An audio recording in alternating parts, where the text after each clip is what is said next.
हाय बाळांनो, welcome to our channel Vedantu Maharashtra MHT CET and this channel is specially for PCM. मग आता मुलं म्हणतात की मॅम 11वीचं तर वर्ष गेलं, आता आम्हाला नीट तर द्यायची आहे, पण आता एक साल में नीट हो पाएगा या नहीं हो पाएगा? तर बाळांनो, डेफिनेटली हो पाएगा and we the Vedantu family is here to help you guys. So NEET 2026चं प्रिपरेशन कसं करायचं ते डिस्कशन स्टार्ट करण्याच्या आधी आपण हे फटाफट थोडं समजून घेऊ अशा स्टुडंटसाठी ज्यांनी 11वी नीट फुल ऑन चिल केलंय. ठीक आहे, व्हॉट इज नीट एक्झाम? तर बाळांनो, तुम्हाला माहिती आहे नीटचा फुल फॉर्म आहे. मी इथून थोडी फास्ट जाते आणि स्ट्रॅटेजीला जास्त वेळ देते. नीटचा फुल फॉर्म आहे national eligibility cum entrance test. National eligibility cum entrance test म्हणजे इन शॉर्ट तुम्हाला जर डॉक्टर व्हायचं आहे तर बाळांनो ही त्याच्यासाठी मेडिकल एंट्रन्स टेस्ट आहे. If you want to become a doctor तर ही मेडिकल एंट्रन्स टेस्ट आहे. जर तुम्हाला डॉक्टर व्हायचं इंडियामध्ये तर तुम्हाला मॅन्डेटरी आहे की नीटची एक्झाम द्यावीच लागणार आहे. हु कंडक्ट्स नीट? तर बाळांनो NTA म्हणून एक एजन्सी असते ज्याला आपण म्हणतो नॅशनल टेस्टिंग एजन्सी. तर असं होतं ना मॅम, आमच्या त्या सरांनी सांगितला तोच क्वेश्चन नीट मध्ये आला, ते गेले होते का पेपर सेट करायला? सरांनी काही जुगाड केला का? तर असं पॉसिबल नाहीये बाळांनो. एक सेंट्रल लेवलची एजन्सी असते ज्याला आपण म्हणतो NTA, जे पूर्ण इंडियासाठी, इंडियाच्या स्टुडंटसाठी नीटचा पेपर सेम असतो. जो मुलगा काश्मीरमध्ये पेपर देत असतो आणि जो केरळमध्ये पेपर देत असतो, दोघांचा नीटचा पेपर कम्प्लिटली सेम असतो. It is set by a central level agency which is called as your NTA, national testing agency. Which doctors can I become after cracking NEET? बाळांनो, if you have good score in NEET तुम्ही कोणते कोणते courses करू शकता? First is MBBS, म्हणजे तुम्ही ते वाले डॉक्टर्स असतात ना, ॲलोपॅथी वाले, इंजेक्शन देणे वाले, सर्जरी करणारे, MBBS.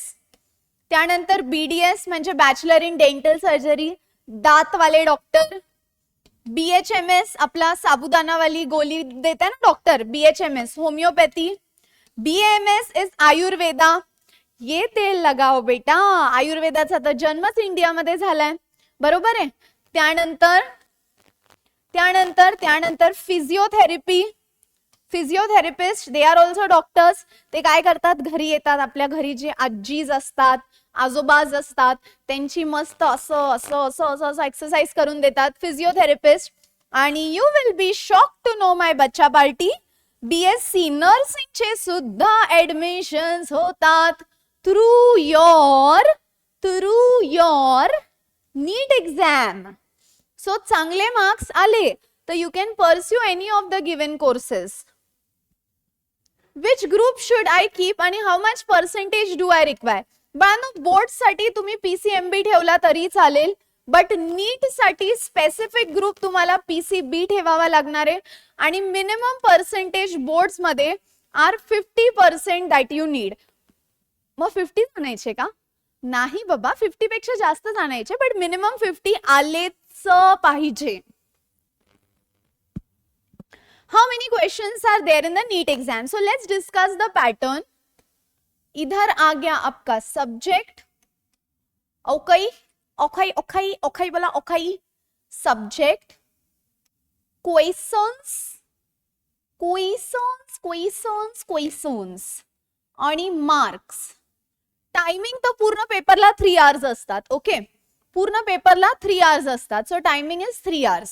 आता let us discuss the pattern. Physics, chemistry, मिस्त्री. मग आता बायो मध्ये 2 असतात. एक असतं बॉटनी, पेड़ पौधे झाड पत्ते, आणि zoology, cockroach, ear, nose, eyes, हे सगळं आलं बायो मध्ये. आता सब्जेक्ट वाइज डिस्कस करू. ठीक आहे, ठीक आहे, ठीक आहे. हर सब्जेक्ट मध्ये 2 सेक्शन असतात, सेक्शन A, सेक्शन B.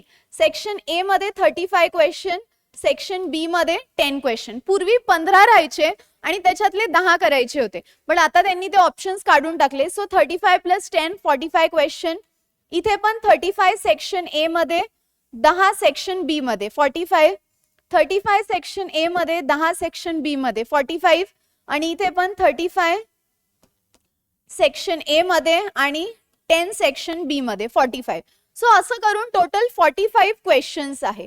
मग बाळांनो 45 क्वेश्चन आणि एक क्वेश्चन असतो 4 मार्क्सचा, म्हणजे किती मार्क्स झाले 180 मार्क्सचं फिजिक्स, 45 इंटू 4 मार्क्स 180 मार्क्सचं केमिस्ट्री, 45 इंटू 4 मार्क्स 180 मार्क्सचं बॉटनी आणि 45 इंटू 4 मार्क्स 180 मार्क्सचं झूलॉजी. म्हणजे 180 प्लस 180 360 आणि इथे पण 180 प्लस 180 360.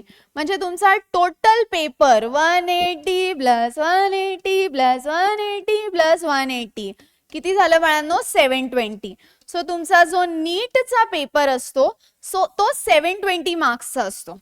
मॅम हे तर कळालं की राईट क्वेश्चन केलं तर 4 मार्क्स, रॉंग केलं तर बाळांनो जर रॉंग क्वेश्चन केला तर तुमचा 1 मार्क मायनस होतो, म्हणजे नेगेटिव्ह मार्किंग होते. आता हा 1 मार्क मायनस कसा होतो बघा, सिंपल एक्झाम्पल देते. जर 2 क्वेश्चन्स आहे, हा एक क्वेश्चन, 2 क्वेश्चन्स आहे, हा एक क्वेश्चन, हा दुसरा क्वेश्चन.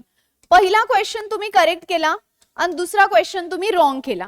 आता 2 क्वेश्चन्स आहे म्हणजे किती मार्क्स झाले सांगा, 2 क्वेश्चन्स म्हणजे 8 मार्क झाले. आता पहिला तुम्ही करेक्ट केला, दुसरा रॉंग केला. पहिला करेक्ट केला म्हणून 4 मार्क्स मिळाले, पण दुसरा रॉंग केला मग 4 मायनस 1 3 मार्क्स मिळाले. मग त्याच्यापेक्षा जर तो तुम्हाला यू वर नॉट शुअर तर तुम्ही अटेम्प्टच करायला नव्हता पाहिजे. सो करेक्ट क्वेश्चन केला तर 4 मार्क्स आणि रॉंग क्वेश्चन केला तर -1. Okay, so correct question will give you 4 marks and wrong question will give you -1. So negative marking आपण याला म्हणतो. ओके, आता next, what is the syllabus of NEET exam. बाळांनो आता 12th वाल्यांनी इथे लक्ष द्यायचंय. तुम्हाला जे पूर्ण सिलेबस आहे बाळांनो, पूर्ण एनसीईआरटीचं सिलेबस आहे. नीट साठी NCERT is must, as it is solved examples वर क्वेश्चन येतात, डू यू नोच्या बॉक्सेस वर क्वेश्चन येतात. आता मुलांना कन्फ्युजन असतं, मॅम आम्ही जिथे कोचिंग क्लासेसला जातो तिथे तर स्टेट बोर्ड शिकवतात, तिथे तर सीईटी शिकवतात आणि नीट खूप कमी शिकवतात. बाळांनो असं नाही करायचंय. तुमचा main focus 80% should be on NCERT and 20% should be on state board. आता खूप वेगळं असतं का बाळांनो, तर नाही. स्टेट बोर्ड हे आहे तुमचं स्टेट बोर्ड आणि हे आहे तुमचं एनसीईआरटी. इथून इथे जाण्यासाठी किती डिफरन्स आहे, तर 30%च आहे बाबा. म्हणजे एनसीईआरटी मध्ये 25 to 30% तो आर्टिकल थोडा डिटेल मध्ये आहे. ठीक है, थोड़ा डिटेल मध्ये आहे. स्टेट बोर्ड मध्ये थोड़ा थोड़ा ऊपर ऊपर से दिया है, बट एनसीईआरटी मध्ये तो डिटेल दिलाय म्हणून 30% एक्स्ट्रा आहे. आता हे कसं प्रिपेअर करायचं, what is the syllabus for NEET तर तुम्हाला कळालंय. पूर्णपणे फिजिक्स केमिस्ट्री मैथ्स बायोलॉजी की एनसीईआरटी पूरा छान मार्के निकालनी है, पूर्ण झाडून काढायची एनसीईआरटी, 4 वेळा वाचायची. How should I start my preparation. बाळांनो एखादा टॉपिक जो स्टेट बोर्ड मध्ये आहे, आता कन्सिडर करा की तुमचा 11चा टॉपिक घेऊ, सपोज केमिकल बॉन्डिंग असेल किंवा 12चा सॉलिड स्टेट असेल, सोल्युशन असेल, हॅलोजन असेल. स्टेट बोर्ड मधून तो टॉपिक झाला, पूर्ण टॉप टू बॉटम क्लिअर करून घ्यायचा. मग त्याच्यावर सीईटीचे एमसीक्यू करायचे. सो एक एमसीक्यूची थोडी सवय लागते, कारण सीईटीचे एमसीक्यू थोडे इझी लेवल असतात. त्यानंतर बाळांनो हातात घ्यायची एनसीईआरटी. एनसीईआरटी हातात घेतल्यानंतर जे आर्टिकल्स स्टेट बोर्ड आणि एनसीईआरटी टॅली करायचं, जे एक्स्ट्रा आर्टिकल्स आहे ते एनसीईआरटी मधून कव्हर करून घ्यायचे आणि नंतर डिरेक्टली एनसीईआरटीचे पीवायक्यू सुरू करायचे. बाळांनो तुम्हाला एनसीईआरटी खूप थरो वाचावी लागणार आहे आणि एनसीईआरटी कशी वाचायची, स्टेट बोर्डची कशी प्रिपरेशन करायची, हे महाराष्ट्र स्टेट बोर्डच्या स्टुडंटसाठी बाळांनो 15 एप्रिलला एक खूप मोठं सरप्राईज येत आहे. जितके महाराष्ट्राचे स्टुडंट्स आहे जे नीट एक्झाम देणार आहे 15 एप्रिलला, तुम्ही एक्सपेक्ट नाही करू शकत महाराष्ट्र स्टेट मध्ये हे पहिल्यांदा होणार आहे की काहीतरी नीट साठी इतकं मोठं सरप्राईज येणार आहे. So stay alert guys, 15 April all the Maharashtra students, a big big big big big surprises coming in. Next, what is the best material for NEET. बाळांनो I prefer physics chemistry bio साठी any updated पीवायक्यूज ची book चालेल. कारण काय होतं माहितीये का, तुम्ही कोणतंही पब्लिकेशन घ्या, हर पब्लिकेशनवर वेगळं वेगळं नाव असेल, बट एंडमध्ये तर PYQ सेमच आहे. So you can refer to any physics chemistry. PYQs updated 2024 पर्यंतचे क्वेश्चन्स असले पाहिजे. हे झालं फर्स्ट.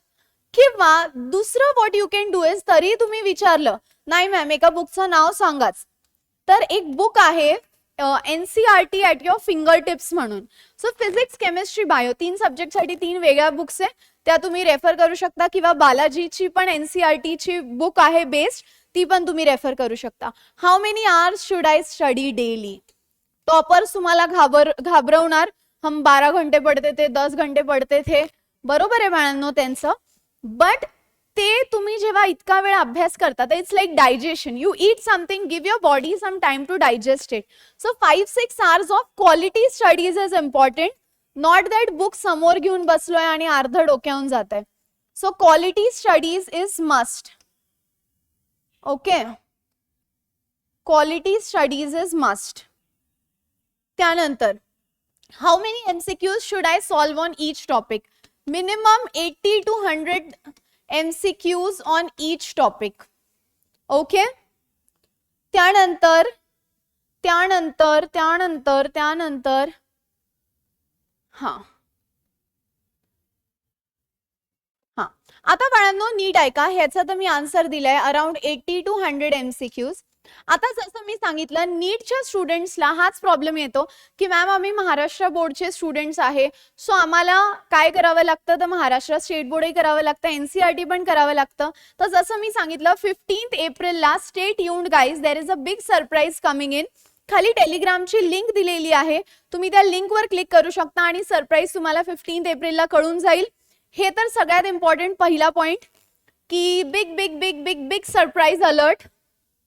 आणि आणि आणि आणि आणि आणि आणि काय, हा मॅम 11th मध्ये तर अभ्यास केला नाही, 12th मध्ये कसं करायचं.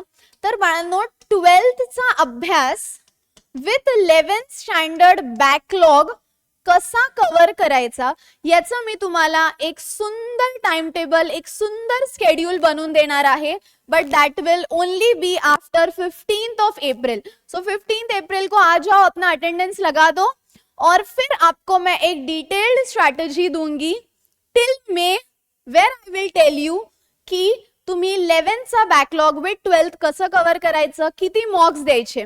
म्हणजे नीटच्या पेपरच्या आधी बाळांनो तुम्ही किमान 80 मॉक टेस्ट दिले पाहिजे फुल पोर्शन, आणि 80 जर दिले तर तुम्हाला 600 to 680 स्कोर आणण्यात कोई नाही रोक सकता. ठीक आहे, ही गॅरंटी आहे माझी. चालेल. So thank you guys for watching the entire video. काही अजून असेल तर कॉमेंट करा. Hold on for 15th April. टेलिग्रामची लिंक जॉईन करा आणि detail strategy with video lectures हे तुम्हाला थोडे थोडे फ्री तर मिळणार आहे. ठीक आहे, गिव्ह अवे आहे वेदांतूकडून असं समजून घ्या आणि टेलिग्राम चॅनल जॉईन करा. Bye bye.